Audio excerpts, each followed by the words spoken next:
Hello friends, আজকে নিয়ে এলাম আবারও একটা নতুন ব্লগ। আজকে মায়ের সাথে যাচ্ছি মান্ডে মার্কেট, আর তার সাথে যাব মন্দিরেও। বাড়ি থেকে খুব একটা দূরে নয় এই মার্কেটটা। প্রত্যেক সপ্তাহে সোমবার দিনে এই মার্কেট বসে। এখানে জামা কাপড়, মেয়েদের জুয়েলারি, দৈনন্দিন জিনিস বিভিন্ন কিছু এখানে পাওয়া যায়। আর ওই যে আমাদের কালীবাড়ি মন্দির। এরপর চলো মন্দিরের ভিতরে যাওয়া যাক।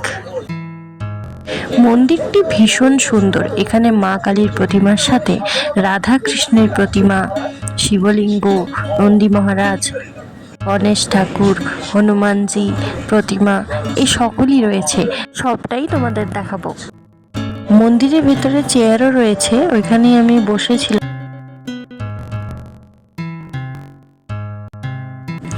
মন্দিরটি ভীষণ সুন্দর এবং আমার এখানে আসতে দারুণ লাগে।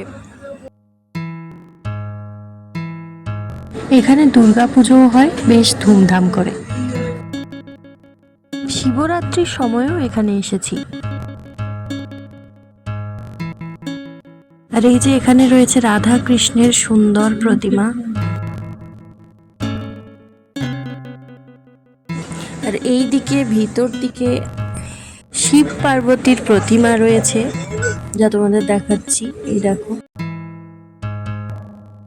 আর এখানে রয়েছে শিবলিঙ্গ। আর এই সাইডে আছে গণেশ ঠাকুরের মূর্তি। এইদিকে রয়েছে হনুমানজির প্রতিমা। মন্দিরটি একতলা, আর বাইরের মেন রোড এখান থেকে দেখা যায় সুন্দরভাবে। এছাড়াও এখানে রয়েছে নন্দী মহারাজ।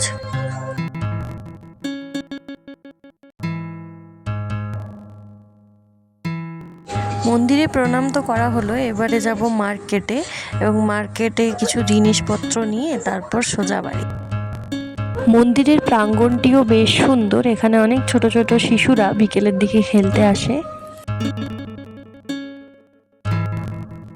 এবার মন্দিরের বাইরে চলে এসেছি, এবার সোজা মার্কেট করে বাড়ি।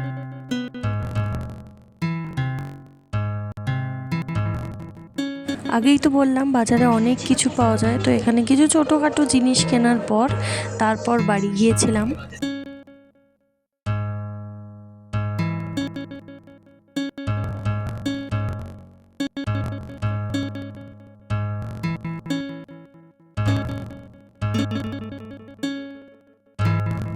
তো অবশেষে চলে এলাম বাড়ি।